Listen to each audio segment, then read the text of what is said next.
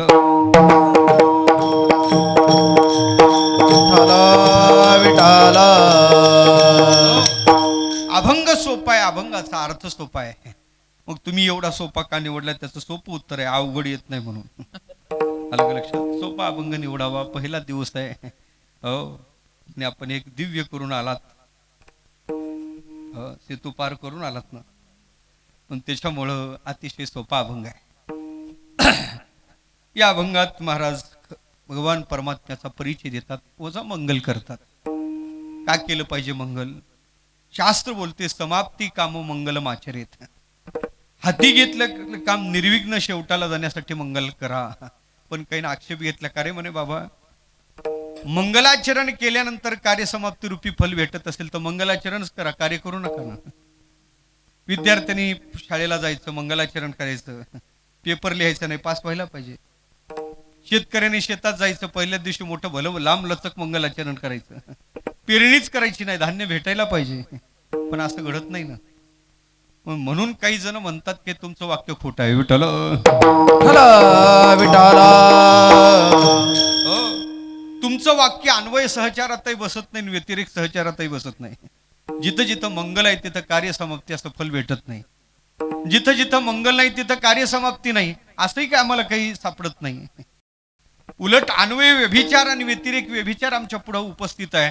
काहींनी मंगल केलं नाही पण कार्य शेवटाला गेलं, आणि काहींनी मंगल करून सुद्धा कार्य त्यांचं शेवटाला गेलेलं दिसत नाही. उदाहरण सांगायचं झालं तर विद्यारण्य महामुनी ग्रंथाचे आरंभे मंगलाचरण करतात. नमस्त्री शंकरानंद गुरुपादांबुजन्मने सविलास महामोह ग्राहक रासैक कर्मने मंगलाचरण केलं. पण पंचदशी नावाचा ग्रंथ शेवटाला नाही गेला. आपल्याकडलं अलीकडलं उदाहरण पाहायचं झालं तर भावार्थ रामायणाचे करते कोण? शांती ब्रह्मनाथ बाबा.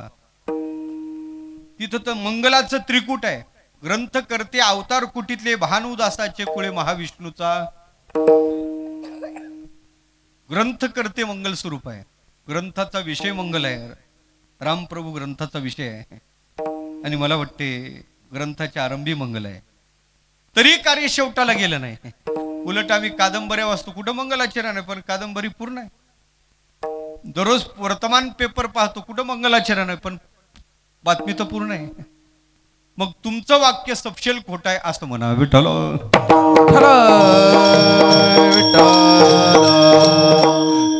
ते म्हणजे झालं कसं, तो आक्षेप घेतला पण तो आक्षेप बिनबुडाचा आहे. म्हणजे कसं आहे, घराला कुलूप लावून कीर्तनाला यायचं असते. घराला काय करायचं? कुलूप लावून आले तुम्ही? घराला कुलूप लावून कुठे यायचं? कीर्तनाला. म्हणजे कशासाठी कुलूप लावायचं? आपल्या घरी चोरी होऊ नये म्हणून, आपलं सामान सेफ राहावं म्हणून. तुमचा आक्षेप कसा झाला? म्हणे पहा आम्ही कुलूप लावलं पण आमचं सगळंच गेलं. एकाने कुलूप लावलं नाही त्याचं काहीच गेलं नाही. अरे म्हणे बाबा कुलूप लावलं आणि त्याचं गेलं. अरे कुलूप छोटं पडलं ना, आलेला दरोडा मोठा होता. तसं केलेलं मंगलाचरण कधी कमी पडलं आणि आलेलं संकट प्रतिबंध मोठा होता. विठ्ठल विठाला म्हणे आम्ही तर काहीच केलं नाही पण आमचं कार्य शेवटाला गेलं. म्हणजे तुला संकटच आलं नाही, प्रतिबंधच आला नाही. म्हणजे मंगलाचरण करते काय? प्रतिबंध निवृत्तीपूर्वक कार्यसमाप्ती नावाचं फल देत असते. कारण कार्यसमाप्तीसाठी सांख्याने जी 9 कारणं सांगितले त्यात एक महत्वाचं कारण आहे प्रतिबंधाचा अभाव. प्रतिबंधक अभाव हे एक कारण आहे. पण प्रतिबंधाची निवृत्ती करून कार्यसमाप्ती नावाचं फल मंगलाचरण देत असते. आता त्याच्यातही प्रतिबंध 2-3 आहेत. भूत प्रतिबंध, भावी प्रतिबंध, वर्तमान प्रतिबंध. हे पहिल्याच दिवशी एवढं नको, पण मला सांगायचं काय, मागचं आठवायचं आणि वर्तमानातलं कार्य हातातलं सोडायचं. भूत प्रतिबंध आहे. पुढं कसं होईल म्हणून आताच काम सोडून टाकायचं. भावी प्रतिबंध आहे. वर्तमान प्रतिबंध बुद्धिमांद्य आहे, कर आहे, विपर्य दुराग्रह हे वर्तमान प्रतिबंध आहे. मग हे करते काय? वर्तमान प्रतिबंधाची निवृत्ती करते, बुद्धीला चालना स्फुरण देते. पण बाबा मंगलाचरण करायचं असते. पण ग्रंथकर्त्यांनी मंगलाचरण केलेलं आहे. पण आपल्याही आस्तिक ग्रंथकर्ते जेवढे आहे ते मंगलाचरण करतात. तसं तुकोबाराच्या गाथ्यात काही मंगलाचरणाचं जे प्रकरण आहे त्यातला हा मंगलाचा अभंग आहे. का करायचं मंगलाचरण? आचार्य सांगतात अशुभानी निराचेष्टे तनोती शुभ संततीं स्मृती मात्रेन यत् पुंसा ब्रह्मतन मंगलम परम अतिकल्याण रूपत्वात नित्य कल्याण संशया स्मर्तु नाम वरद वाच्य ब्रह्मतन मंगलम विधू.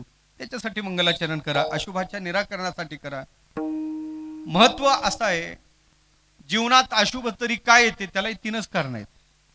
एक अज्ञान आहे, दुसरं प्रमाद आहे, आणि तिसरं आहे प्राक्तन. 3च कारणाने जीवनात अशुभ नाम दुःख आपल्या प्राप्त होऊ शकते. ही 3ही कारण संतांच्या जीवनात नाही. ज्ञानोबाराच्या जीवनात अज्ञान आहे का? तुकोबाराच्या जीवनात अज्ञान आहे का? पहा ना. नाही महाराज. हो, ज्ञानोबा तर म्हणतात आमच्या नावात अज्ञान नाही, जीवनात लांब राहिलं. हो, आमचं नावच ज्ञानदेव आहे. अमुचेनी नावे अज्ञानाचे नावही नव्हे, आम्हा लागी गुरुदेवे तैसेची केलो. आमच्या गुरुदेवानं आम्हाला त्या स्थितीत आणून ठेवलं. आमच्या नावात अज्ञान नाही, जीवनात लांब राहिलं. आलं लक्षात? पुन्हा अज्ञान नाही. तुकोबार तर म्हणतात बाबा बाकीच्यांनी वेद पाठ करायचं, पण वेदाचा अर्थ विचारायचा झाला तर आम्हालाच माहित आहे. आम्हाला वेदाचा तो अर्थ आमासीच ठावा.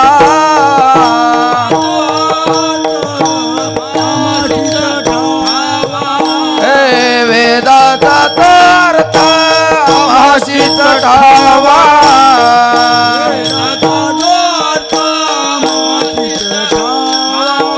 इतराने वावा भार माता. इतराने वावा भार माता. भार माता.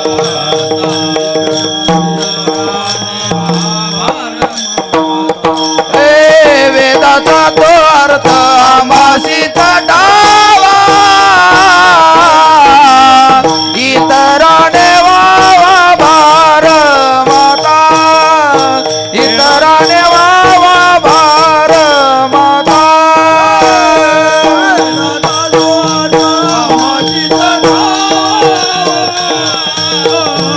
इतराने वावा भार माता. इतराने वावा भार माता.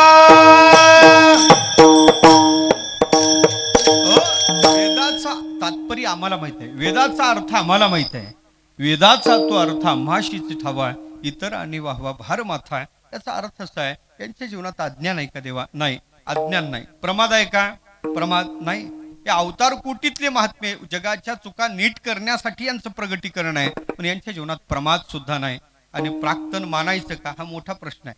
हा स्वतंत्र प्रश्न आहे. संतांना प्राक्तन मानायचं का? मानलं तर ते कसं मानायचं? हा स्वतंत्र विचार आहे. म्हणून संतांचं प्राक्तन मानलं तर संजीवन समाधी मानायचं मत नाही, आणि प्राक्तन मानलं तर सदैव वैकुंठ गमनही मानायचं माहिती नाही. विठ्ठल. म्हणून हे अवतार कोटीतले महात्मे हे तिन्ही कारण अशुभ निर्मितीचे त्यांच्या जीवनात नाही. मग ते मंगलाचरण का करतात? उत्तर एकच आहे. त्यांनी मंगलाचरण केलं नसतं तर त्यांचं बिघडलं नसतं, पण त्यांनी केलं नसतं तर आपण केलं नसतं, आणि परिणामतः आपलं बिघडलं असतं. आपलं बिघडू नाही म्हणून त्यांचं मंगलाचरण. विठ्ठल.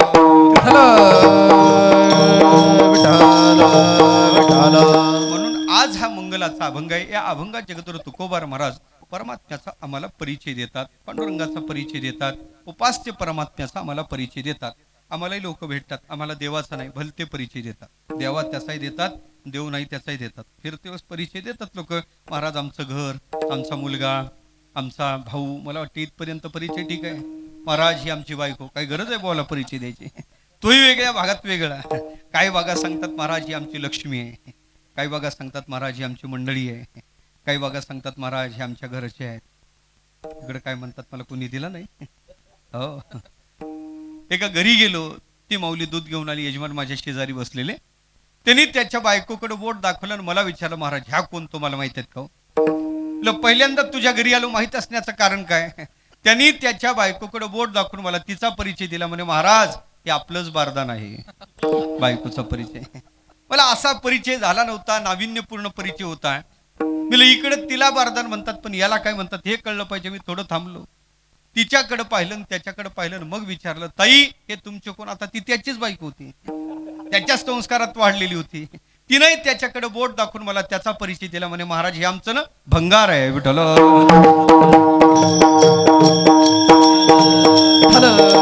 मला वाटते या भंगाराचा आणि बारदानाचा परिचय काहीच गरजेचा नाही. जीवनात परिचय व्हावा देवाचा, जीवनात परिचय व्हावा साधूचा. का का उत्तर आहे का? मानवी जीवन दोन कक्षेत जगल्या जाते. एक जीवन आहे संपन्न जीवन, आणि एक जीवन आहे सफल जीवन. संपन्न जीवन त्याला म्हणतात देवा ज्या जीवनात भौतिक सुखाची रेलचेल आहे, गडगंज प्रॉपर्टी आहे. जीवन संपन्न आहे. पण ऐका, जीवन कितीही संपन्न असू द्या, शेवटी माती खात जावं लागते. म्हणून जीवन संपन्न जगण्यापेक्षा जीवन सफल जगावं.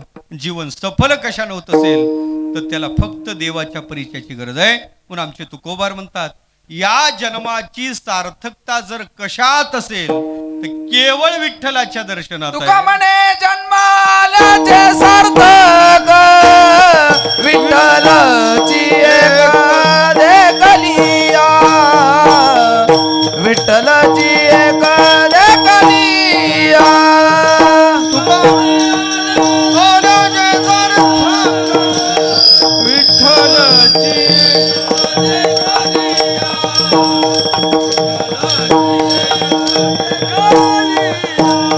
तुका म्हणे जन्माल्याचे सार्थक विठ्ठलाची एक देखलिया हा विठ्ठलाची एक देखलिया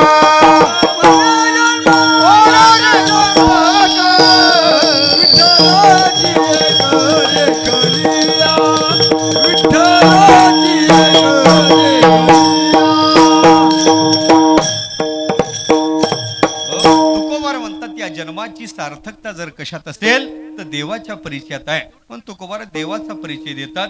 थोडक्यात सांगायचं झालं तर या अभंगात तुकोबार आहे परिचय देतात, देवाचा परिचय देतात. 3 पद्धतीनं परिचय. पहिल्या 3 चरणातला परिचय वेगळा आहे आणि शेवटच्या चरणातला परिचय वेगळा आहे. पहिल्या 3 चरणात तुकोबार देवाचा स्थूल परिचय देतात आणि शेवटच्या चरणात देवाचा सूक्ष्म परिचय देतात.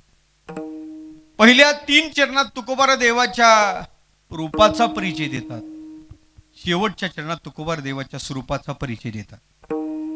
पहिल्या 3 चरणात तुकोबार देवाचा तटस्थत्वानी परिचय देतात आणि शेवटच्या चरणात तुकोबार देवाचा स्वरूपत्वानी परिचय देतात. विठ्ठल हो.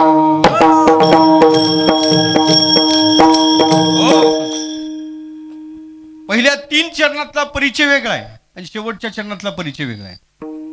पहिल्या 3 चरणात परिचय रूपाचा आहे. पहिल्या 3 चरणातला परिचय स्थूल परिचय आहे, म्हणजे डोळ्याला दिसणार आहे. देव सुंदर आहे, डोळ्याला दिसतो. गळ्यात तुळशीचा हार आहे, डोळ्याला दिसतो. कंठात कौस्तुभमणी आहे, डोळ्याला दिसते. काशेला पितांबर आहे, डोळ्याला दिसते. पण देवाजवळ सुख आहे, किती जणांना दिसतो? सुखात दिसण्याचा विषय नाही, सुख हा अनुभूतीचा विषय. तुकोबार म्हणतात चित्ता सुख दुःखे कळू येते. तो पाहण्याचा विषय नाही. देखावे नेत्री, बोलावे मुखे, चित्ता सुख दुःखे कळू येते. याचा अर्थ असा आहे, पहिल्या 3 चरणातला परिचय स्थूल परिचय आहे, पण शेवटचा परिचय हा सूक्ष्म परिचय आहे. पहिल्या 3 चरणातला परिचय हा तटस्थ परिचय आहे, म्हणजे हमू आहे, हमू हल्ली मुक्काम. आणि शेवटच्या चरणातला परिचय स्वरूपगत परिचय आहे, म्हणजे कामू. कामू म्हणजे कायमचा मुक्काम. 2 असतात का नाही पत्ते, तात्पुरता पत्ता आणि कायमचा पत्ता. पहिल्या 3 चरणातला परिचय तटस्थ. उदाहरण सांगतो तुम्हाला, इथं सांगण्याची गरज नाही, सगळे बहुश्रुत मंडळी आहात. हो, एरंडगाव ना, एरंडगावला आलो. ओळखीचं एक घर, चौकात काही मुलं होते. मला का रे बाबा अमुक व्यक्तीचं घर मला सांगशील का?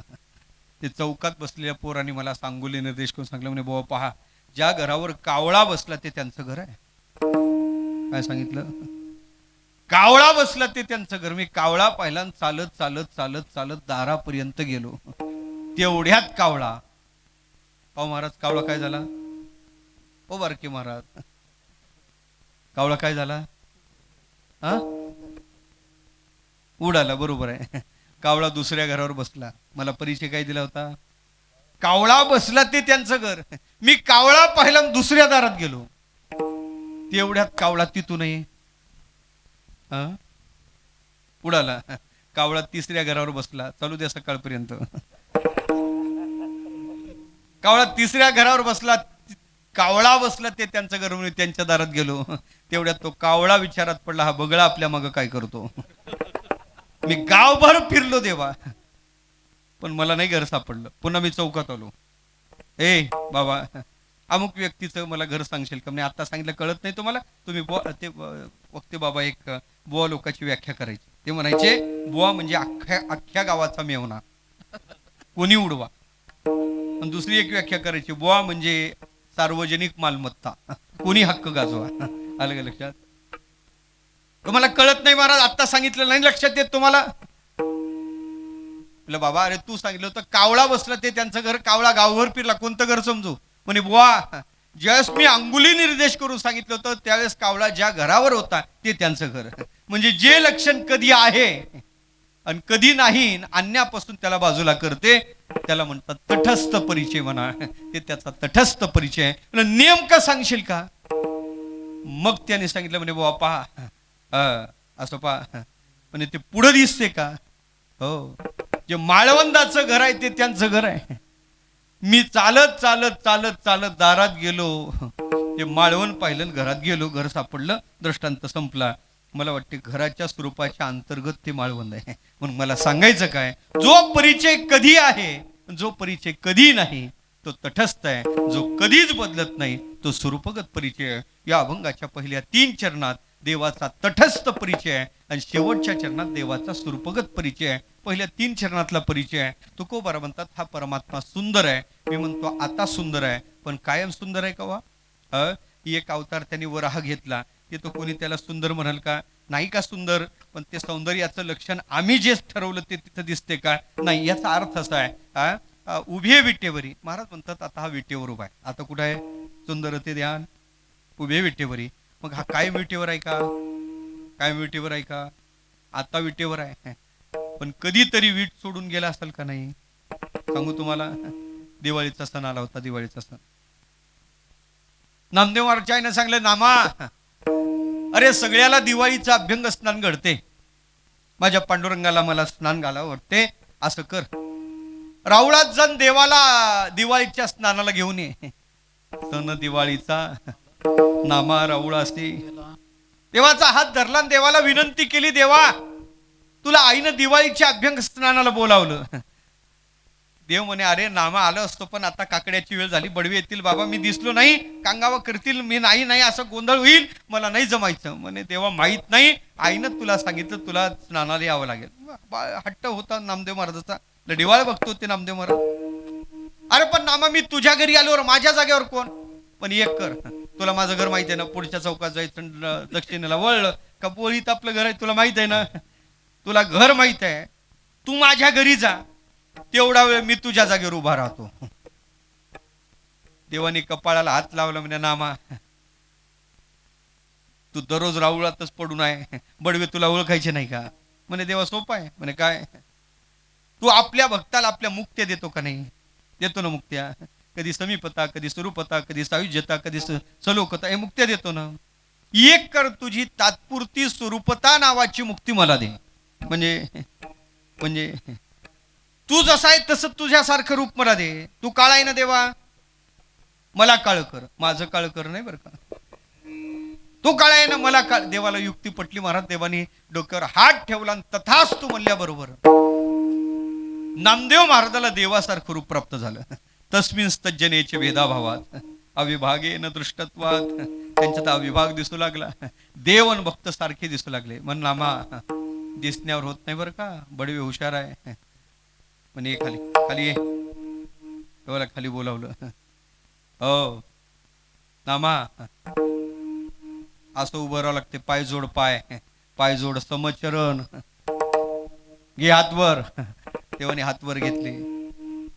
नामा आत्ता बडवी येतील, काकडा करायला येतील, काकडा घेऊन येतील, काकडा करतील आणि मग स्नानाची सामुग्री आणतील. गरम पाणी, थंड पाणी, दही, दूध, लोणी. नामा गरम पाणी टाकलं जास्तच कडक असलं तर तक्रार करायची नाही बरं का. आणि थंड पाणी अंगावर पडलं तरी काही त्याला काटा फुटू द्यायचा. नाका तोंडात दही दूध गेलं तरी काही म्हणायचं. नामा स्नान करता करता दररोज मला भूक लागते म्हणून 1.25 किलो लोण्याचा गोळा बडवे तोंडाजवळ धरतात, फक्त पाहायचा, खाण्याच्या भानगडीत पडायचं नाही. नामदेव रे देवा दररोज असतो कागड्या जा. नामदेव महाराज रूपी देव विटेवर उभे झाले. काही फरक काहीच, महाराज दोघं सारखेच दिसू लागले. फक्त एकच खून आहे, श्रीवत्सलांछन. देव देत नाही, श्रीवत्सलांछन देत नाही, जगत कर्तृत्व देत नाही, लक्ष्मीपतित्व देत नाही, या गोष्टी देव देत नाही. हो नामदेव महाराज विटेवर उभे झाले. बडवे आलेत, काकडा आटोपला. उठा पांडुरंगा आता दर्शन द्या सगळा. काकडा झाला, गरम पाणी टाकलं काही परिणाम नाही, थंड पाणी पडलं काही परिणाम नाही, नाका तोंडात दही दूध गेलं काही डोळे चोळले नाही बाबांनी, हात सुद्धा हलवले नाही, तर लोक देव मानतात बरं का, तर लोक देव मानतात. एवढं सहन करावं लागते देवाला.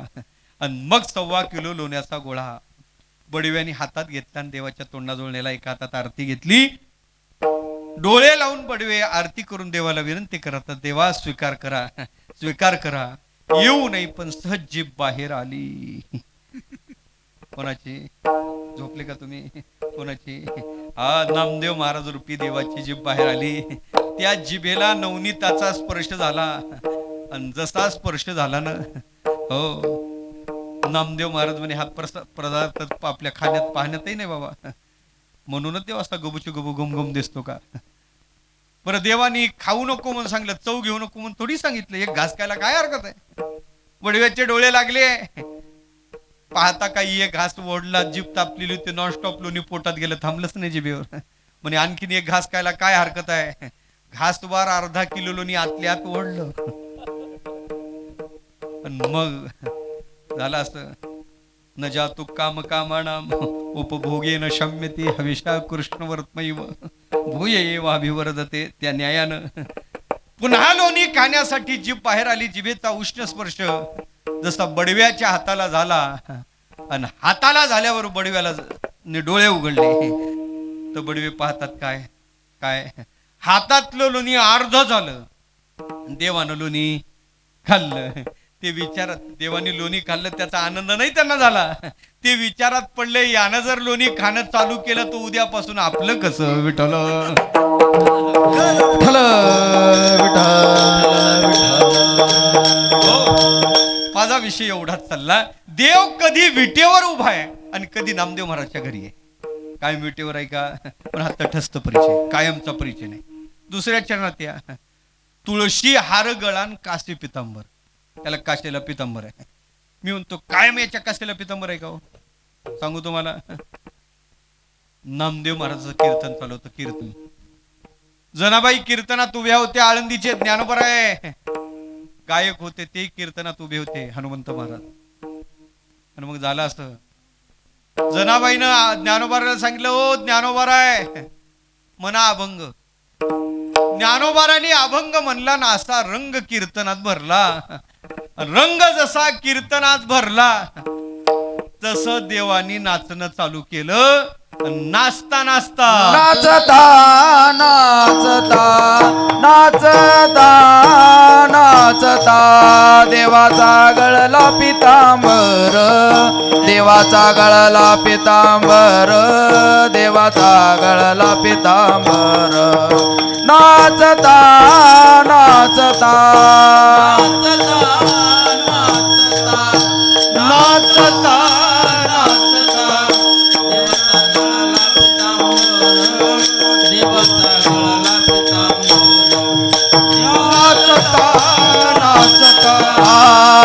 सावध होई देवायचे बोले कबीर, सावध होई देवायचे बोले कबीर, सावध होई देवायचे बोले कबीर, सावध होई देवायचे बोले कबीर.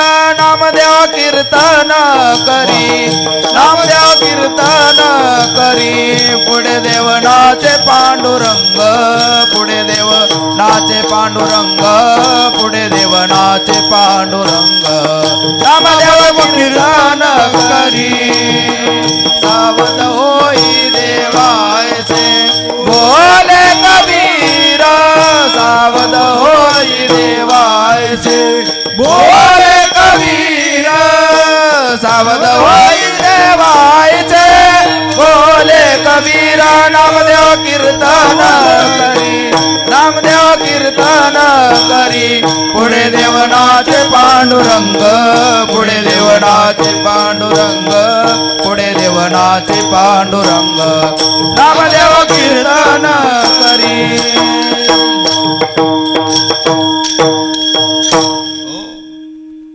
कधी देवाच्या कासेला पितांबर आहे, आणि कधी देवाचा गळला पितांबर. कायम काशीला आहे का? मला वाटते तेव्हापासून कीर्तनकाराची व्यवस्था आहे बरं का. कोणती? हे जास्तच कीर्तनात रंग भरला, गायकाने चांगली चाल म्हणली, बुवा नाचू लागला, तर पुढची आपत्ती येऊ नये म्हणून ते बाकीचे कारण बाजूला ठेवतो, कास्त घालून बळकट आधी करून. पण त्यातलं एक कारण हे असायला पाहिजे, नाचता नाचता गळू नाही म्हणून. गळला पितांबर म्हणजे कायम काशीला पितांबर नाही, ही देवाचं तटस्थ परिचय. तिसऱ्या चरणात या फक्त निर्देश करतो, कंठी कौस्तुभ म्हणी. आता कंठात आहे, पण भृगूच्या परीक्षणात काय केलं? फेडीला कौस्तुभ घेतला हाती, तो कौस्तुभनी फेडला आणि हातात घेतला. याचा अर्थ कायम कंठात त्याच्या कौस्तुभ नाही.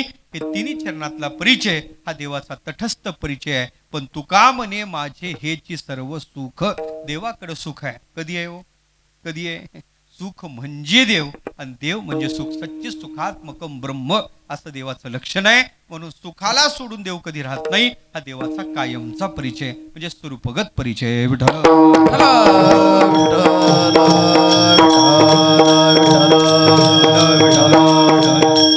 असा तुकोबार आहे. त्या देवाचा आम्हाला उपास्य परमात्म्याचा परिचय देतात. विशिष्ट अशी आहे, हा परिचय देतो त्या अभंगात त्या देवाचं नाव कुठंच घेतलं नाही बरं का. अभंग पूर्ण पाहून घ्या.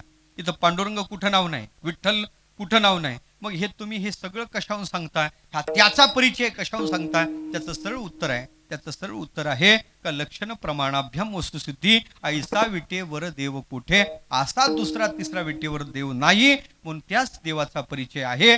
असा देवाचा तटस्थ परिचय देते वेळेस, स्थूल परिचय देते वेळेस तुकोबार आहे. पहिल्याच चरणात म्हणतात हा परमात्मा सुंदर आहे, ते ध्यान आहे, आणि ते विटेवर उभा आहे. सुंदर ते ध्यान उभे विटेवरी, सुंदर ते ध्यान उभे विटेवरी, सुंदर ते ध्यान उभे विटेवरी, सुंदर ते ध्यान उभे विटेवरी. करकटावरी ठेवूनिया, करकटावरी ठेवूनिया, तुळशी हार गळा काशी पितांबर, तुळशी हार गळा काशी पितांबर. करकटावरी ठेवोनिया, करकटावरी ठेवोनिया,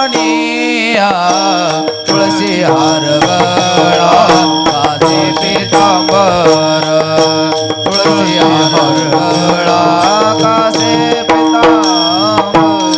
सुंदर ते ध्यान उभे विटेवरी, करकटावरी ठेवोनिया, करकटावरी ठेवोनिया.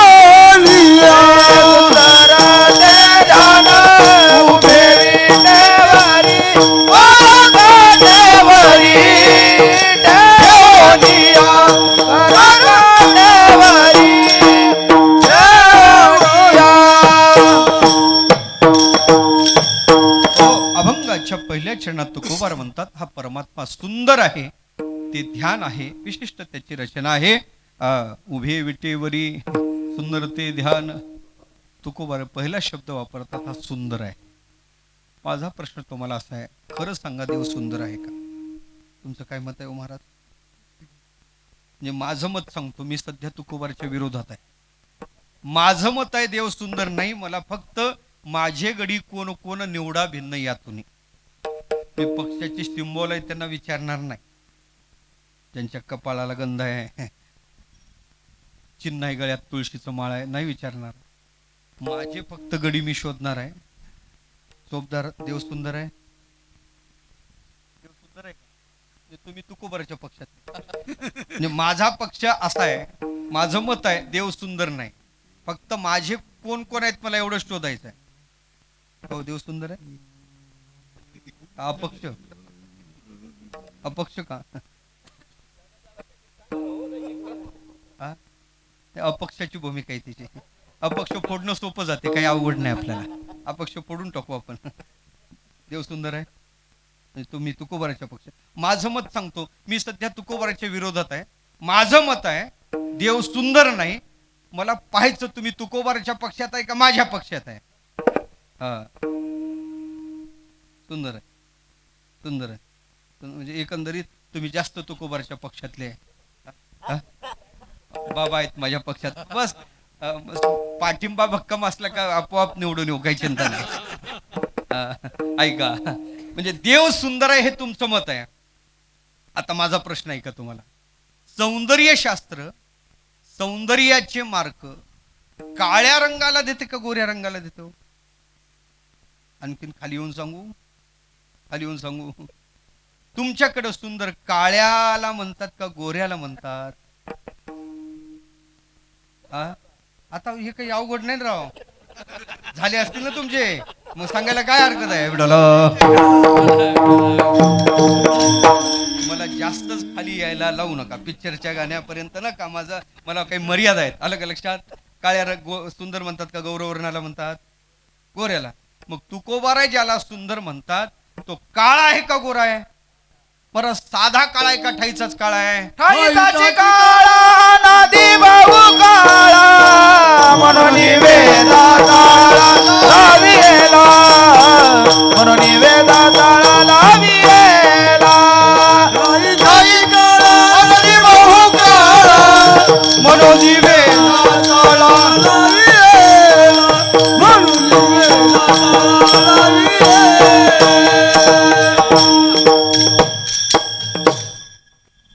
ऐका, इकडे बोला. काळ्या रंगाला सुंदर म्हणत नाही. मग तुकोबाराय ज्याला सुंदर म्हणतात तो काळा का गोरा प्रश्न उपस्थित झाला, तर उत्तर असं आलं ठाईचाच काळा आहे म्हणे. तो ठाईचाच काळा कळला का? काही वरचे काळे असतात, आतले बरे असतात. काही वरचे बरे असतात, आतले काळे असतात. काही वरही बरी आणि आतही बरी असतात. काही वरही काळे आतही काळे, त्याला काय म्हणतात? ठाईचाच काळा. मग तुकोबाराय ज्याला सुंदर म्हणतात तो गोरा नाही, ठाईचाच काळा आहे. मग बरोबर का चूक? येता का आपल्या पक्षात? चांगलं खातं देतो, मंत्रीपद देतो डायरेक्ट. येता का?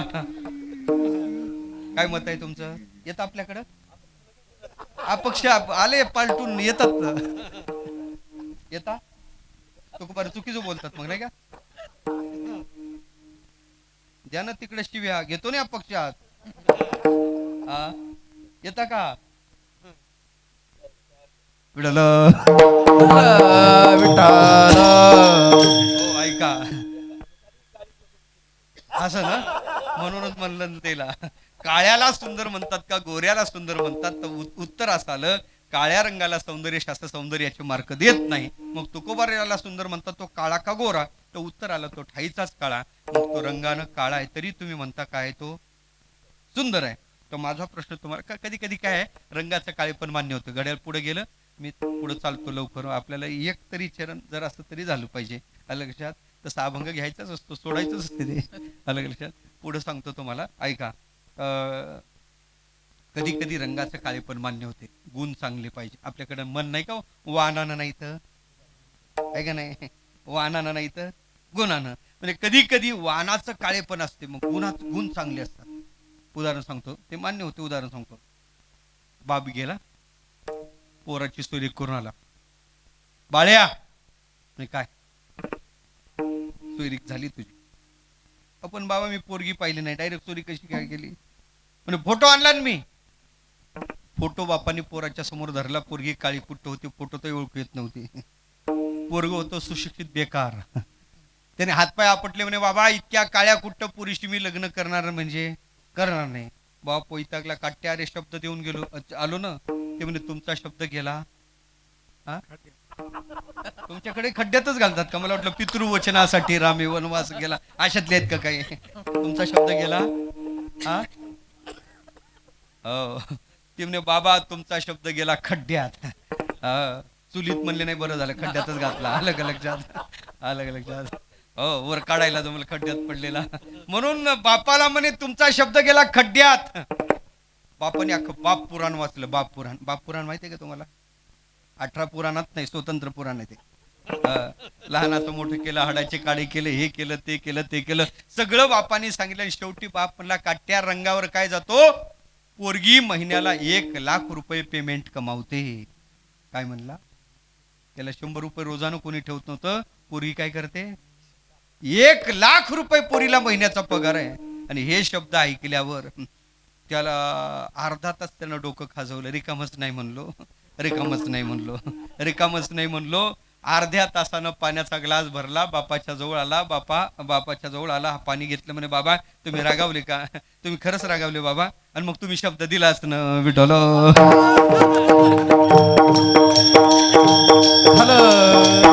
याचा अर्थ आला का लक्षात? कधी कधी वाणाचं काळे पण मान्य होते, पण गुण चांगले पाहिजे. तुकोबारा ज्याला सुंदर म्हणतात तो रंगानं काळा आहे म्हणून वाणाचा काळे पण आहे. म्हणजे गुण चांगले असतील. याच्यासाठी गुणाचे काळेच पण आहे. त्याचं पोट घरच्या भाकरीवर भरत नाही. मग याच्या ठिकाणी एक मोठा अवगुण आहे. चोऱ्या करतून पोट भरते. चोऱ्या करून तुझे ठिकाणी अवगुण मोठा, चोरी करून भरशी पोटा. चोरी गुण चांगला आहे का? माता भगिनीला विचारतो, चोरी चांगली आहे का? तुम्ही देवाला नवस केला का? देवा आमच्या उदरी चोरी येऊ दे म्हणून? नाही. चोरी गुण चांगला नाही, चोरी गुण नाही. आणि त्या चोरातही 2 प्रकार आहेत. 2 प्रकार आहे. एक अट्टल चोर आणि एक घोरटा चोर. 2 चोर आहेत. एक अट्टल चोर, एक घोरटा चोर. घोरटा सांगू का पहिले? घोरटा कोणाला म्हणतात ऐका. एक जण म्हणे महाराज आमच्या गावात वर्षातून एकदाच सप्ताह होते, पण आमचं म्हातार घरात कोणाला चप्पल घेण्याचं कामच ठेवत नाही. आलं का लक्षात तुमच्या? काय याला म्हणायचा घोरटा प्रकार विठ्ठल. तुकोबाराय ज्याला सुंदर म्हणतात तो वानानं काळा आहे. गुणाचा विचार करायचा तो चोर आहे. आणि साधा चोर नाही, मोस्ट वॉन्टेड म्हणून त्याच्यावर लेबल आहे. मी बोलत नाही, नामदेव महाराज सांगतात याची पुराणात प्रसिद्धी देव म्हणून नाही. पुराण प्रसिद्ध चोर केशव नाम्याचा दातार पंढरपुरी उभा विडेवार भक्त पुंडलिकासाठी. प्रसिद्ध चोर केशव नाम्याचा दातार पंढरपुरी उभा विठेवर भक्त पुंडलिकाचा. पुराण प्रसिद्ध चोर केशव नाम्याचा दातार पंढरपुरी उभा विठेवर भक्त पुंडलिकासाठी. पुराण प्रसिद्ध चोर केशव नाम्याचा दातार पंढरपुरी उभा विठेवर भक्त पुंडलिकासाठी. पुराणात याची प्रसिद्धी देव म्हणून नाही. कोण म्हणून आहे? चोर म्हणून आहे. चोर. मग द्या तिकडं राजीनामा, या आपल्याकडे. चोर आहे ते चोर. म्हणून जनाबाई सुद्धा म्हणतात आम्ही पंढरपूरचा देव धरला नाही, चोर धरला. धरीला पंढरीचा चोर. हो, हा साधा चोर नाही, अट्टल चोर आहे. बाकी चोरापेक्षा वेगळा चोर आहे. पंढरपूरला जात असता का तुम्ही? जात असता पंढरपूरला? जात जाऊ नका. विरोधात म्हणले एवढी प्रचार करावा लागेल का नाही? जात असता का पंढरपूरला? जात जाऊ नका. पंढरपूरला कोण आहे? चोर आहे. ऐका, बाकीचे चोर तुमच्या वस्तू चोरतात, गेलेली वस्तू घ्यायला जमते, पण पंढरपूरचा चोर तुम्हालाच चोरतो.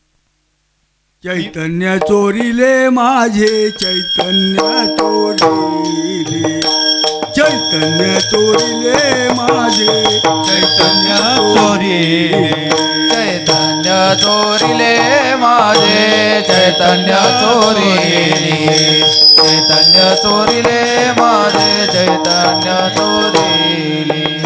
अवघे पारुषले दिन देह अवघे पारुषले दिन देह चैतन्य चोरिले माझे चैतन्य चोरिले चैतन्य चोरिले माझे चैतन्य चोरिले हे अवघे पारुषले दिनादे अवघे पारुषले दिनादे चैतन्य चोरिले माझे चैतन्य चोरिले चैतन्य चोरिले माझे चैतन्य चोरिले पंढरपूरचा चोर तुम्हाला चोरते देवा चैतन्य चोरिले माझे चैतन्य चोरिले अवघे पारुषले दिन देह. हा परमात्मा दुसरं नाही चोरतो. म्हणून तुकोबारा म्हणतात तुम्हाला एक सांगतो, जाऊ नका तिथे, जाऊ नका कोणी गेले नाही आले परुतेने. स्वतः अनुभव सांगतात महाराज. मी सुद्धा पंढरपूरला गेलो म्हणतात तुकोबाराय. तुका पंढरीशी गेला आणि पुन्हा जन्मा जाता का आता पंढरपूरला? बाकीचे महाराज तुम्हाला जायला सांगतात. हाच महाराज असा आहे का तुम्ही जाऊ नका म्हणून सांगता? जाता का आता? ऐकता का आपलं? येता का आपल्या पक्षात?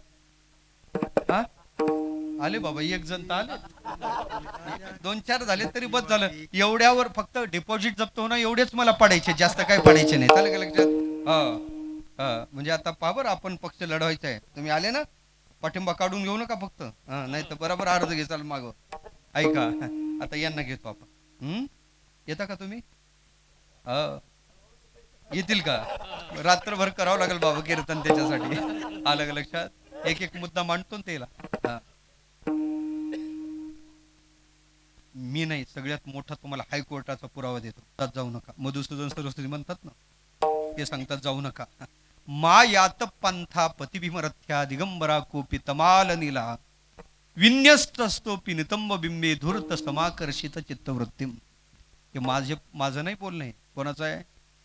मधुसूदन सरस्वती म्हणतात, हे पांतिकानो मायात पंथा, मा यात पंथा, या पंथाला जाऊ नका तुम्ही, या वाटेला जाऊ नका. पती भीमरथ्या, भीमरथी नदीच्या काठावर तुम्ही जाऊ नका. कोण? कोपी. कसा आहे?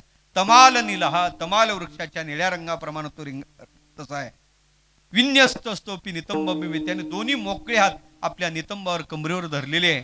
तो धूर्त आहे, म्हणजे तो चोर आहे. आणि करतो काय? समाकर्षित चित्तवृत्तीम. म्हणून हे पंथिकानो मायात पंथा, तुम्ही या वाटेला जाऊ नका. यायचं तर ऐका. येता का आपल्या पक्षात? बाबा येता का तुम्ही? पक्के पक्षाचे दिसतात, एकही पालटायला तयार दिसत नाही बरं का. मुरलीला भरपूर जुना परमार्थ दिसत. असं आहे का विठ्ठल? पैसे घेतलेले सांगणार नाही, या आपल्याकडं. ऐका, आणखीन एक प्रयत्न करतो पुढे चालतो. आता घड्याळ संपत चाललं. एक प्रयत्न करतोच. आता माझा प्रश्न तुम्हाला आहे, उत्तर फक्त त्यांना द्यायचं, आतापर्यंत जो कधीच खोटा बोलला नाही त्याने उत्तर द्यायचं. एवढीच अटकवसात आहे. प्रश्न फार सोपा आहे. माणसाने खोटं बोलावं का? एवढाच माझा प्रश्न आहे. काय उत्तर आहे? माणसाने खोटं बोलावं का, हा माझा प्रश्न आहे. कंसातली आट एवढीच आहे आपली, आतापर्यंत जो कधीच खोटा बोलला नाही त्याने उत्तर द्यायचं. हे महात्म्य सोडून काय मत आहे? मी जरा बहिर आहे आणि मलाही कळलं पाहिजे हरिश्चंद्राची परंपरा इथं कोण चालवते. बाबा ऐकू आलं का तुम्हाला? प्रश्न ऐकू आला का तुम्हाला? ऐकू आलं का सोबदार? काय काय न बोलता उत्तर देत आहे ते. अलग लक्षात. प्रश्न एवढाच आहे, माणसाने खोटं बोलावं का? आठ एवढीच आहे, आतापर्यंत जो कधीच खोटा बोलला नाही त्याने उत्तर द्यायचंय. आणि मी बहिर आहे, मला ऐकायला कमी येते. काही म्हणतील महाराज रात गेला तरी या प्रश्नाचं उत्तर ही आठ टाकून इथं तुम्हाला भेटणार. याच्या पुढचे काही महाभाग आहे ते म्हणतील महाराज ही आठ टाकून हा प्रश्न जर आम्ही तुम्हाला विचारला तर तुमचं काय आहे? तुमचं जे आहे तेच माझं आहे.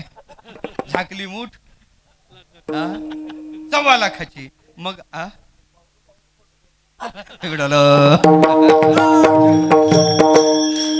तुमचं जसं आहे तसंच काय माझं सुद्धा आहे. मग माणसानं खोटं बोलावं का? बोलू नये. मग तुमचा देव खोटा बोलतो का नाही? खरं सांगा हो महाराज, खरं सांगा.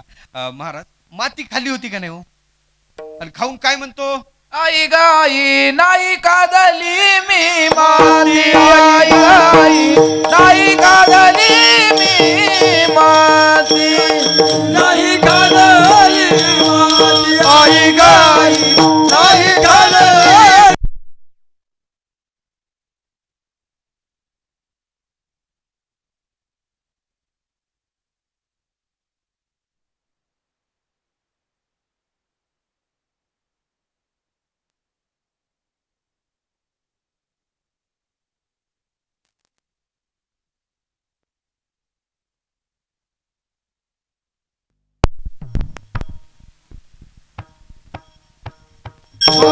आई गाई नाही कादली मी माती, आई गाई नाही कादली माती, आई गाई नाही कादली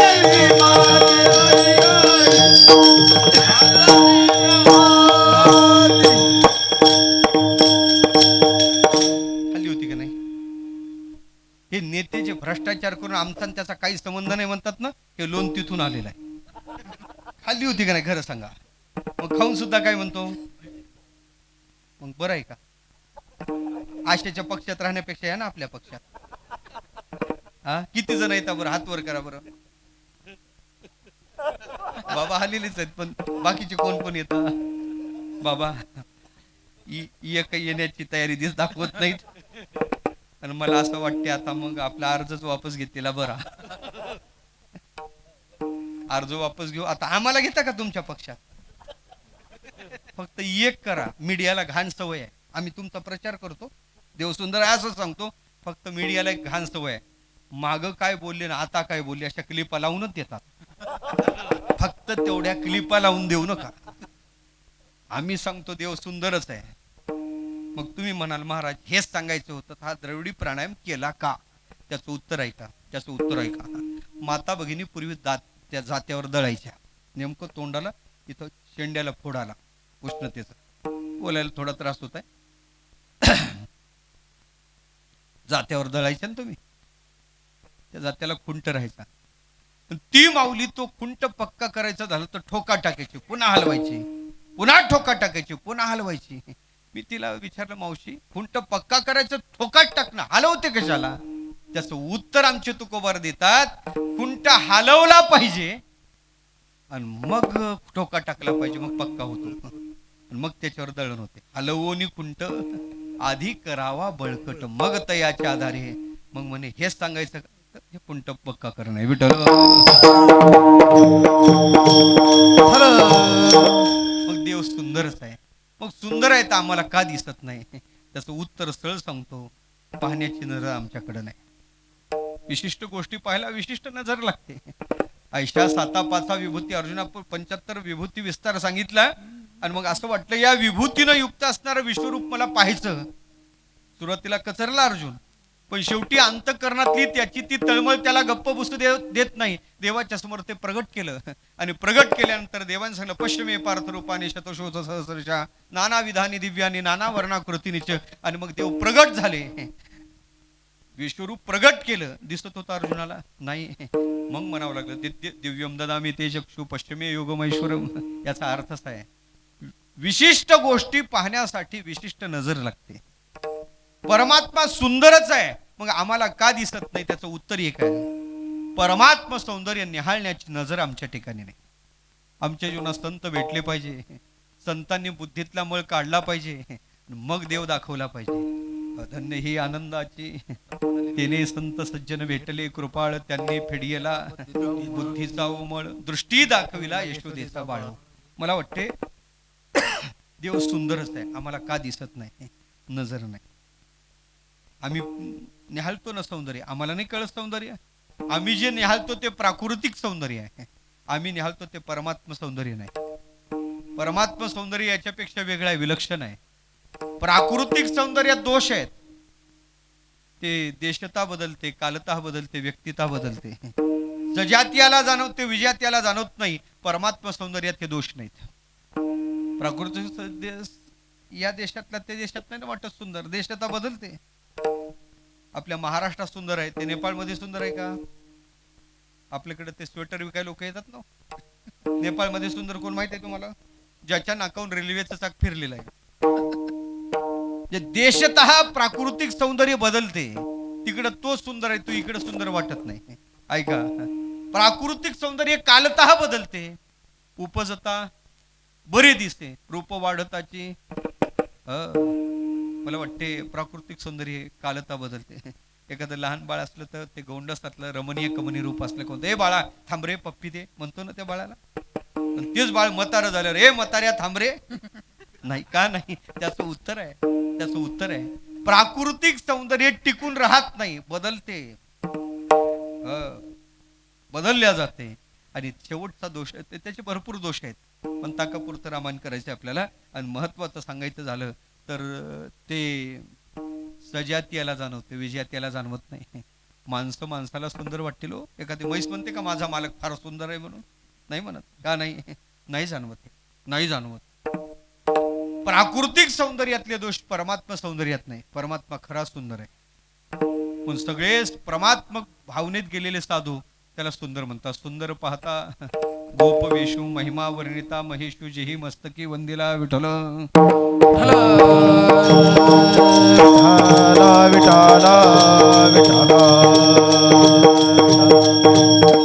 परमात्मा किती सुंदर आहे महाराज. हो, त्याच्या सौंदर्याच्या पुढे सगळं फिक आहे. श्रीकृष्णाच्या सौंदर्यापुढे लक्ष्मी बोलवणी झाली वेडे, मदन आले पोटा बापुडे, एर कोणीकडे राहू राणी. खऱ्या अर्थानं पाहायचं झालं तर परमात्मा किती सुंदर आहे. का एक प्रसंग सांगतात.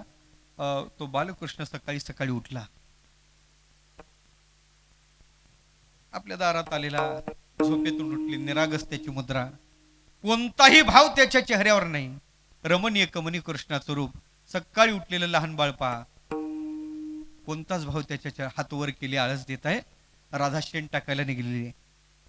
शेण टाकायला जाणाऱ्या राधेचं लक्ष कृष्णाच्या वाड्याकडे गेलं आणि वाड्याच्या दारात कृष्णाला पाहिलं. ऐका ना, कृष्णाचा गोंडस होता, ते बाळपानं पलीकडं आलं लक्षात, असाच होता.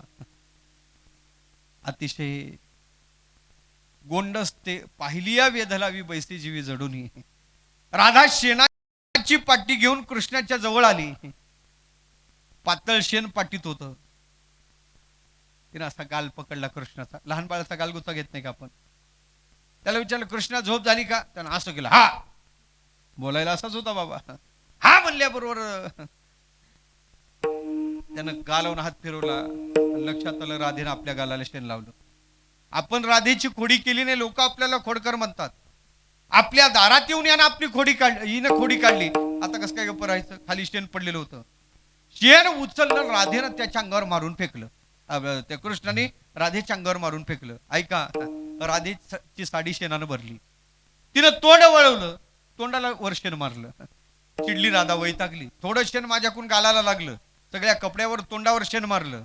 तिनं ते पातळ शेणाची पाटी घेतली, खाली ठेवली, रागे रागे त्याच्या जवळ आली, त्याची मानगुटी पकडली आणि शेणाच्या पाटीत त्याचं तोंड असं दाबलं.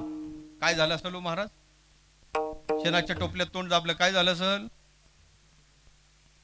शेणाची पाटी भरून आणू? काय झालं असेल? तोंड शेणानी.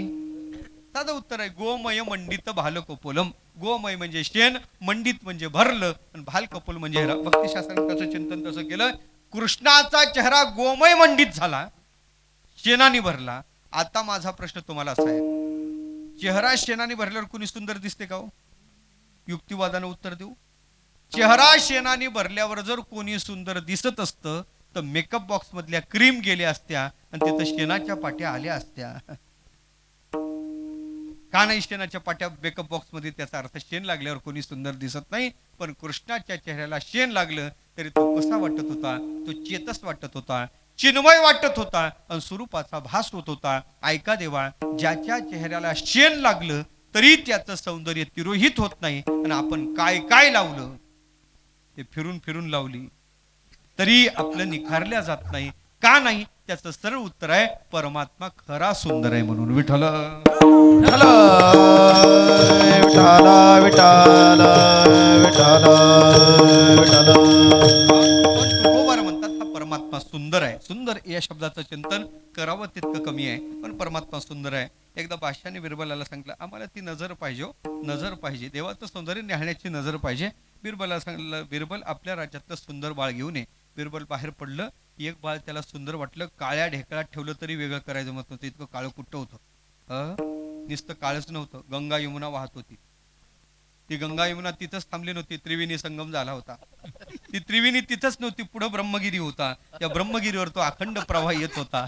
असं ते बाळ, आणि तेच बाळ त्याला सुंदर वाटलं. त्यानं उचललं, अंगातून घुरट वास येत होता, कानातून असा पांढरा पातळ पदार्थ बाहेर येत होता. भरपूर माश्या कानाजवळ त्याच्यावर प्रेम करण्यासाठी गोळा झालेल्या होत्या. आणि असं ते बाळ बिरबलाने उचललं, बादशाच्या मांडीवर आणून टेकवलं.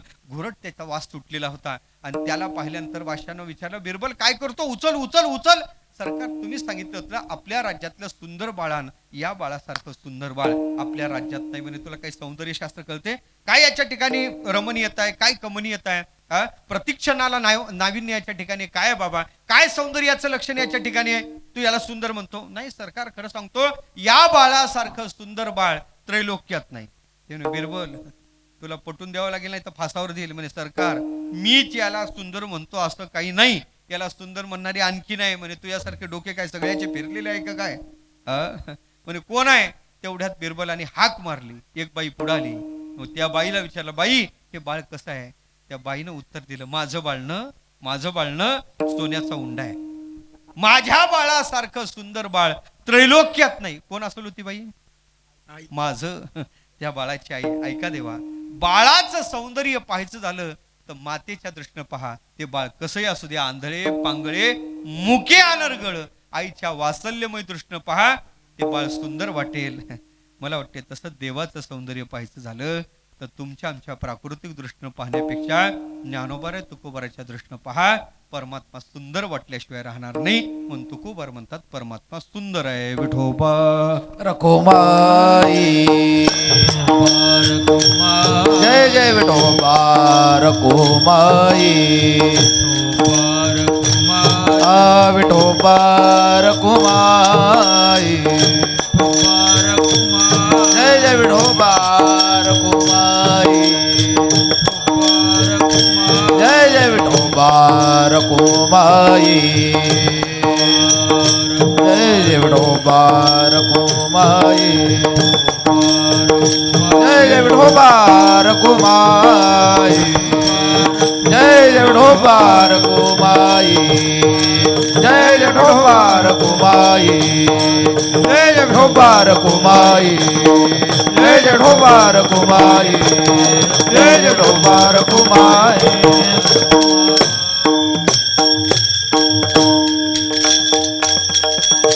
घड्याळ 10 मिनिटं शिल्लक आहे. मला वाटते आपण फक्त सुंदर शब्दच पाहिला, आणखी तोही पाहायचा आहे. आलं का लक्षात? पण मला एवढंच सांगायचं आहे, परमात्मा सुंदर आहे एवढंच सांगतो. ते ध्यान आहे. विटेवर देव उभा आहे. विटेवरच का उभा आहे? ती वीट म्हणजे काय? वीट म्हणजे काळाचं प्रतीक आहे. यज्ञ संस्थेत विटा काळाचं प्रतीक म्हणून स्वीकारण्यात येतात.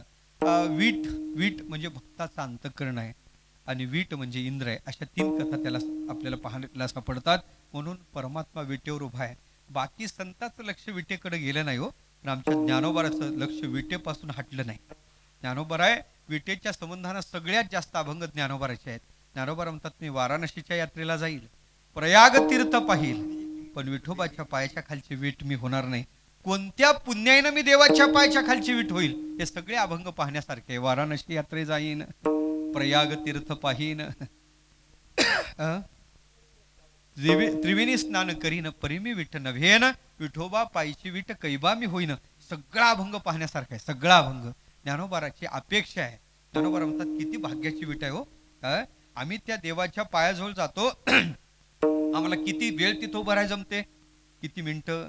मिनिटही नाही, किती सेकंद. हात लागला का हातही लागत नाही, कधी कधी ढकलून देतात देवा. त्या विटेला अखंड देवाचे पाय प्राप्त झाले. सामान्य भाग्याचे जन्मोजन्मीच्या सायासे विठ्ठल लाधला पुंडलिकासे पूर्वी पुण्य केले ओ माय.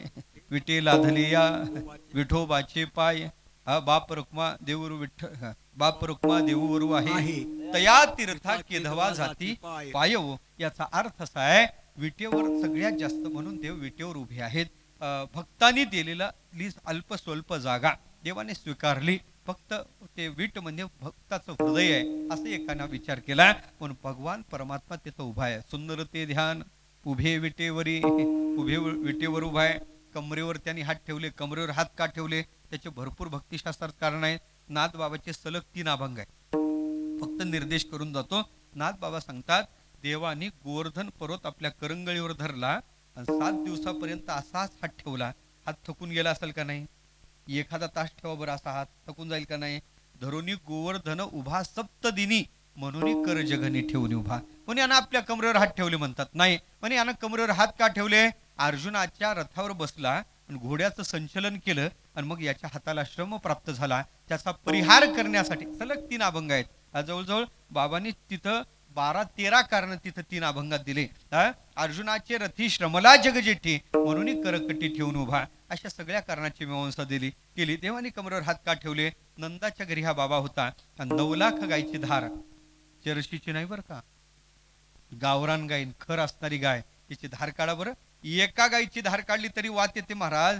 9 लाख गायची धार काढून हाताला वात आला नसेल का? मग त्या श्रमाचा परिहार करण्यासाठी यानं कमरेवर हात ठेवले. नाही म्हणे राजसी यज्ञात ब्राह्मणाचे पाय धुण्यासाठी हा वाकला आणि एवढे ब्राह्मण तिथं आले, एवढे ऋषी एवढे संत आले आणि एवढ्याला वाकून त्यांची सेवा केली पण याचे कंबर दुखून आली. नाही तिथं उष्ट्या पत्रवळ्या देवाने काढल्या आणि वाकून काढल्यामुळं याची कंबर लागली पण यानं कमरेवर हात ठेवले. म्हणे तसं नाही, यानं कमरेवर हात का ठेवले? त्याचं कारण आहे. काय कारण आहे? त्याचं कारण आहे असंख्य भक्ताची कामं केली आणि कामं करून हा थकून गेला आणि थकलेला माणूस काय करते? कमरेवर हात ठेवते. म्हणून देवानी सुद्धा कमरेवर हात ठेवले. म्हणजे तसं नाही हो, यानं कमरे असे 36 कारण आहेत. किती सांगू तुम्हाला? 36 कारण आहेत. पण यानं कमरेवर हात का ठेवले? त्याचं महत्वाचं कारण सांगायचं झालं तर हा लहान होता, नंदाच्या घरी होता आणि एकदा याला लोणी खाण्याची लहर आली. त्यानं केलं काय? उखळाचं साह्य घेतलं, उखळाशी युती केली, उखळावर उभा राहिला आणि लोण्याचं मंथनी जी होती ती मंथनी काढली, लोणी खाऊ लागला. यशोदेच्या लक्षात आलं कृष्ण चोर आहे. कृष्णानं चोरी केली आणि कृष्णाच्या चोरीला साह्य उखळानं केलं. पण यशोदेनं एक केलं म्हणे आता याला शिक्षा केली पाहिजे आणि कृष्णाला यशोदेनं उखळाला बांधलं आणि तिला लक्षात आलं उखळानं याला साह्य केलं पण उखळाला कृष्णाला बांधलं. काय केलं? उखळाला कृष्णाला बांधलं आणि कृष्णाला उखळाला बांधलं. हे ते कळलं पाहिजे. काय उखळे गुन्हेगार आहे, साथ केली म्हणून, चोराला साथ केली ना म्हणून उखळ गुन्हेगार म्हणून उखळाला कृष्णाला बांधलं. कृष्ण गुन्हेगारच आहे म्हणून कृष्णाला उखळाला बांधलं. ते म्हणे आता आपण युती करून पुढे जाऊ, युतीशिवाय काही चालणार नाही. पण दोघांनी यशोदा कामाला गेली. म्हणे आता काय करू? म्हणे चला बाहेर जाऊ. दोघे बाहेर आले. तिथं जोड वृक्ष होता, विमलार्जुन नावाचा वृक्ष. त्यातून कृष्ण पलीकडे गेला पण उखळानं युती तोडली. उखळ कधी युती तोडल सांगाय जमत नाही, मी उखळाचं सांगत आहे बरं का. उखळानं युती तोडली, कृष्ण पलीकडे गेला, उखळ आडवं झालं, पलीकडे जायला तयार नाही. ते म्हणे आता सोबत घेतला, आता तुला काय सोडणार नाही. आता काय सोडणार नाही, आता हे शेवटच्या होत्या कालच्या, आता काय तुला सोडणार नाही असं म्हणून त्याला ओढलं. ओढल्यानंतर झालं असं की इकडे येण्याच्या आधी ते विमलार्जुन नावाचा वृक्ष उन्मळला आणि पाठीत पडला आणि याच्या मनक्यात गॅप पडला. कोणाच्या? कृष्णाच्या. आणि मनक्यात गॅप पडल्यावर पाठ कशी दुखते जावे त्याच्या वंशात तेव्हा कळे. विठ्ठल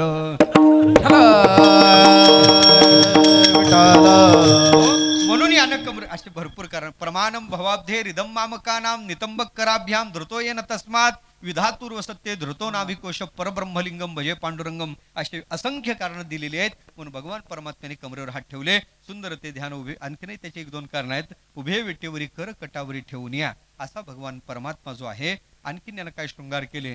2ऱ्या आणि 3ऱ्या चरणात त्याच्या शृंगाराचं वर्णन केलं. त्यानं घातलेल्या अलंकाराचं चिंतन केलं. पण खरं सांगायचं झालं तर आम्ही अलंकार घालतो कशासाठी घालतो?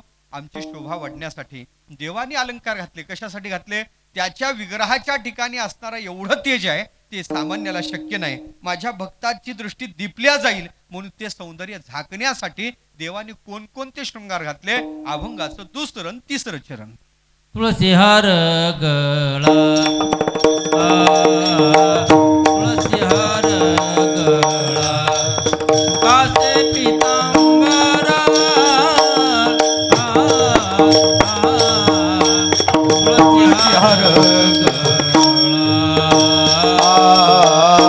तुळशी हार गळा तुळशी हार गळा कासे पितांबर तुळशी हार गळा आवडे निरंतर हेची ध्यान आवडे निरंतर हेची ध्यान तुळशी हार तुळशी हार गळा कासे पितांबरा तुळशी हार निरंतर हेची ध्यान आवडे निरंतर हेची ध्यान तुळशी हार गळा तुळशी हार गळा असे पितांबर तुळशी हार गळा मकर कुंडले मकर कुंडले पती श्रवणी मकर कुंडले मकर कुंडले मकर कुंडले तपती श्रवणी मकर कुंडले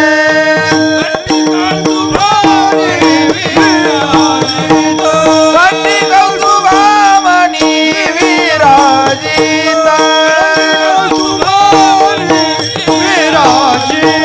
कंठी कौतुभामणी विराजित तुळशी हार गळा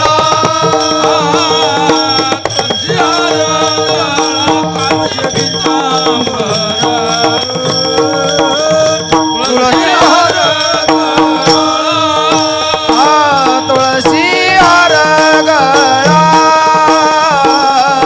तुळशी हार गळा कासे पितांबर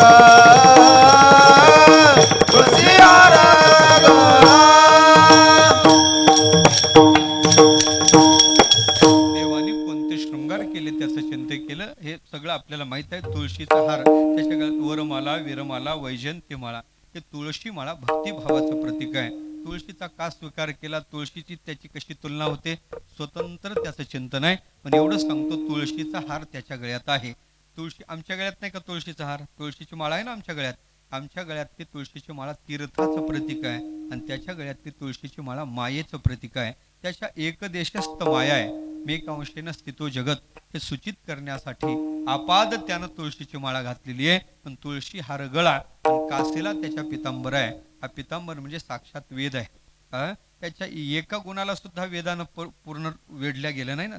जयाचे यशा झाकुटे वेढून पुरे ज्ञानोबा बोलतात ना 6व्या त्यात ओवी आहे प्रणवाचे पेठे झाले शब्द ब्रह्म माझी ठेते जयाचे यशा धाकुटे वेढून पुरे ही देवता वैदिक आहे हे सूचित करणे येतो. सभूमी विश्वतो व्रत्वा अत्यतिष्ठ दशांगुलम हे सूचित करण्यासाठी यानं पितांबर धारण केला. तो पिवळं वस्त्र म्हणजे साक्षात वेदाचं प्रतीक आहे म्हणून यानं तुळशी हार गळा कासे पितांबर कासेला पितांबर आहे असा तो परमात्मा आहे. त्याच्या कानात कुंडल आहेत मकर कुंडले मकरकार कुंडले हे ते सांख्यशास्त्र आहे योगशास्त्र आहे. वेगळ्या भक्ताचे शृंगार यानं विठू माझा लेकुरवाळा मग देवा कोणकोणत्या भक्ताचे कोणकोणते शृंगार धारण केले ते सुद्धा नाथबाबांनी आपल्याला सांगितलेलं आहे. आता तिकडेही जात नाही पण खऱ्या अर्थानं पाहायचं तुळशी हार गळा कासे पितांबर आवडे निरंतर हे ध्यान मकर कुंडले तळपती श्रवणी त्याचं तेज काय ते तळपतात कसे त्याचं चिंतन तुकोबाराच्या निर्याणाचं प्रकरण पहा त्याच्यात लक्षात येते. मकर कुंडलाच्या दीप्ती तेज लोपला गवस्ती आला पंढरीचा राणा दिसतील त्याच्या खुना सुख वाटे म्हणा डोळे बाह्या स्फुरती. त्यानं काय काय केला प्रताप इथं पुन्हा त्या रुक्मिणी स्वयंवराच्या प्रसंगात सुद्धा त्याच्या कुंडलाच्या तेजाचं चिंतन केलेलं आहे. पण खऱ्या अर्थानं पाहायचं झालं तर त्याचे कुंडल विशेष आहे तेज संपन्न आहे. सूर्याचं तेज सुद्धा फिकं पडते हजारो सूर्याचं तेज केवळ त्याच्या कुंडलाच्या ठिकाणी असा तेजाचंही तेज असणारा परमात्मा आहे. मकर कुंडलीत विठ्ठल विठ्ठल विठ्ठल विठ्ठल विठ्ठल म्हणून मकरकार कुंडल त्याच्या कानात आहेत.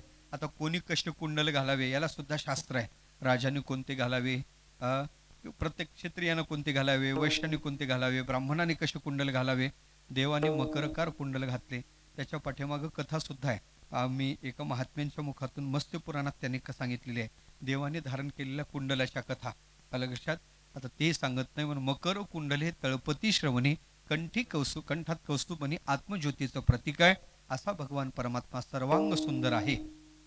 आणि तुकोबार म्हणतात हाच परमात्मा आमच्या आवडी वृत्तीचा विषय आहे. पण तुका म्हणे माझे हेचे सर्व सुख पाहीन श्रीमुख आवडीनं, ते श्रीमुख मी आवडीनं पाहीन. शंका उपस्थित केली होती. हा काळा आहे, ते मागं राहतील म्हणाल तेवढंच महाराजांनी करून दिलं नाही म्हणून त्याच्यासाठी तिकडे जातो. काळा आहे, काळा आहे तर मग काळा सुंदर कसं म्हणता? काळा आहे तरी सुंदरच आहे. कशावरून म्हणता तुम्ही? कशावरून म्हणता? उदाहरण सांगतो. हिवाळ्याचे दिवस आहे, विहीर पाण्यानं भरलेली आहे. विहिरीत पाण्याचं तळ दिसते, पाणी इतकं शुद्ध आहे. मग आपण त्या विहिरीतल्या पाण्याला उपमा देतो. विहिरीतलं पाणी काळं भोर आहे, काळं क्षार आहे. कोणत्या पाण्याला काळं भोर म्हणतो? ज्याच्यात मळ नाही, गाळ नाही. तसं ज्या परमात्म स्वरूपाच्या ठिकाणी मायेचा सुद्धा मळ नाही, इतका विमल आहे, इतका विशुद्ध परमात्मा आहे. म्हणूनही परमात्मा सुंदर आहे. आलं लक्षात. दुसरी शंका घेतली होती, हा गुणानं सुंदर. हो, गुणाने सुंदर आहे. कशावर म्हणता सुंदर आहे? त्याची बायको म्हणते याचे गुण सुंदर आहे. हो, ती गुणानंच आकृष्ट झाली ना. हो, त्याची बायको सांगते. एरवी बायकोचे मार्क मतदान पडत नाही, पण देवाला पडलं. देव म्हणतात, ती रुक्मिणी माता सांगते, श्रुत्वा गुणान भुवन सुंदर शृणवतांते निर्विष्ट कर्ण विवरे हरतोंग तापम. देवा तुझे मी गुण ऐकले. आणि काल झालं काय? कानाच्या चित्रातून ते गुण माझ्या हृदयात प्रविष्ट झाले आणि परिणाम काय झाला? हरतोंग तापम, ताप गेला. माझ्या अंतःकरणातला ताप नाम दुःख गेलं. ऐका, देवाचे जर गुण वाईट असते, देवाची चोरी वाईट असते, तर ऐकायला स्वतंत्र एक दिवस ठेवला असता का आपण? काल्याच्या दिवशी किती दुःख असते आपल्याला, दुःख असते. अहो, एखाद्या नेत्याचा भ्रष्टाचार ऐकला का तळपाची आग मस्तकात जाते. आणि याच्या चोऱ्या ऐकते वेळेस आनंद वाटते. महाराज, मधुराधिपती अखिलम मधुरम. आलं लक्षात. म्हणून देवा हा गुणानं सुद्धा सुंदर आहे. सर्वांग उरट याच्या सौंदर्यामुळे जगताला सौंदर्य आहे. विभाती असते भाषा सर्व मिदम हा ऐसा श्रुती काय वैसा ढेकर देती. या जगताला सौंदर्य त्याच्यामुळे प्राप्त झालेलं आहे. असा सर्वांग सुंदर असणारा परमात्मा सुंदर आहे. आणि ते सगळ्या आनंदाचा कंद विटेवर उभा आहे. पण तुकोबार म्हणतात, हेच माझ्या सर्व सुखाचं स्थान आहे आणि ते श्रीमुख मी अतिशय आनंदानं पाहि. शेवटचं तुका म्हणे माझे हेची सर्व सुख, तुका म्हणे माझे हेची सर्व सुख, तुका म्हणे माझे हेची सर्व सुख, तुका म्हणे माझे हेची सर्व सुख, पाहिन श्रीमुख आवडीने, पाहिन श्रीमुख आवडीने,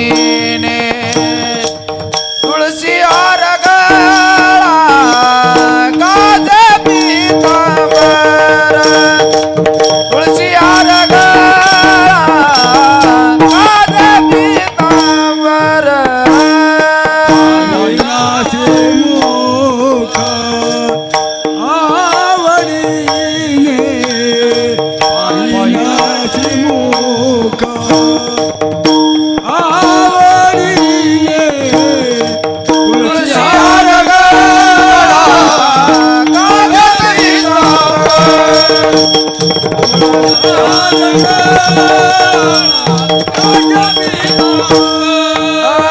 आवडे निरंतर हे ते दान, आवडे निरंतर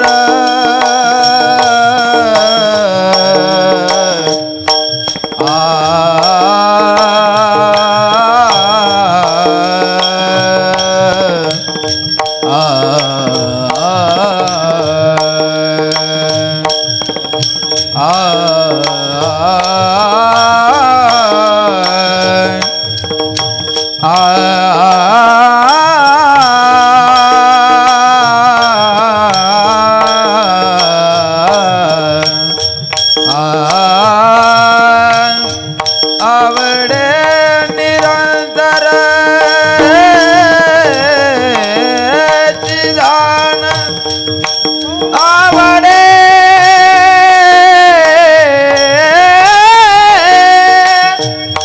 आवडे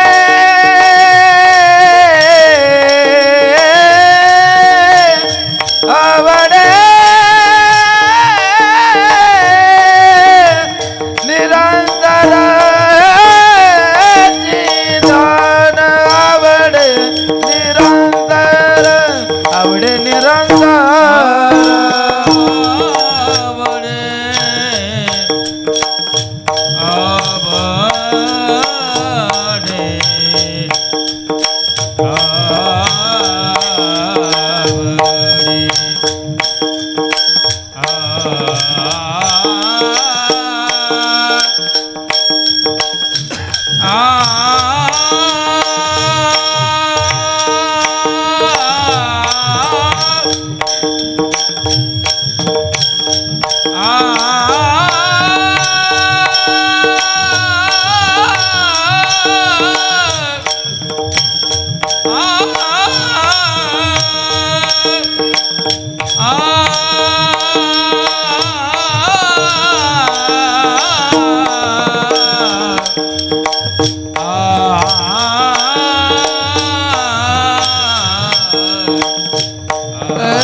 आवडे निरंतर हे जे दान आवडे निरंतर हे जे दान तुळशी हार गळा काचे पितांबर तुळशी हार गळा काचे पितांबर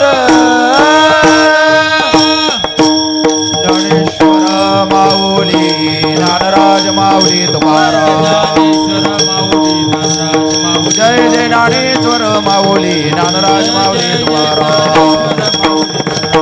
जय जय ज्ञानेश्वर माऊली ज्ञानराज माऊली तुकाराम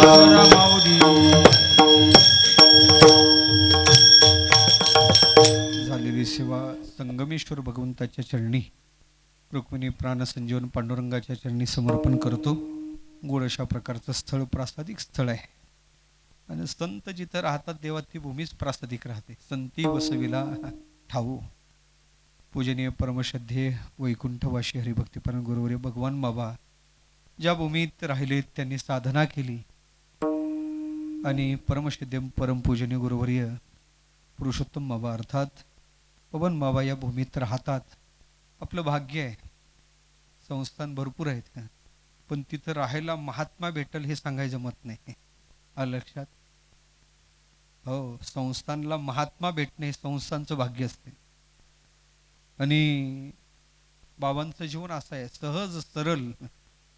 विद्वत्तेच्या बाबतीत पाहायचं झालं तर जे दिग्गज विद्वान आहेत त्या विद्वानात त्यांची गंती आहे. वारकरी संप्रदायात ते बोटावर मोजणारे असे महात्मे आहेत.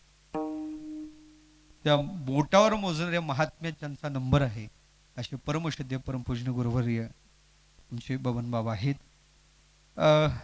बाबांची वस्ती इथं आहे. बाबांच्या सहवासात आपला परमार्थ होतो. बाबांच्या सहवासात हे ज्ञान आपल्याला भक्ती आपल्याला घडते. वास्तवात आपलं मोठं भाग्य आहे. आम्हालाही सुद्धा इथं येण्याचा योग आला. बाबांनी आज्ञा केली इथं येण्याचा योग आला. दर्शनाचा योग आला. वास्तवात पाहायचं झालं तर यातले जे शास्त्र संवाद आहे ते निश्चित त्या गुरुदेवांचंच आहे. आणि काही बोलते विसंवादी गेलं असेल चुकीचं गेलं असेल ते आमच्या बुद्धीचे दोष आहे. वास्तवात पाहायचं विद्यार्थी अवस्थेत भरपूर साधक त्यांच्याकडे आळंदीत असल्यावर शिकायला यायचे. आमच्या पाठातही आमचे गुरुबंधू असणारे ज्ञानेश्वर माऊली शिंदे असतील. त्याचबरोबर गुरुबंधू आमचे उमेश महाराज दशरथे. आम्ही सगळीजण 2002-03च्या दरम्यान बाबाकडे पंचदशी शिकायला जायचो.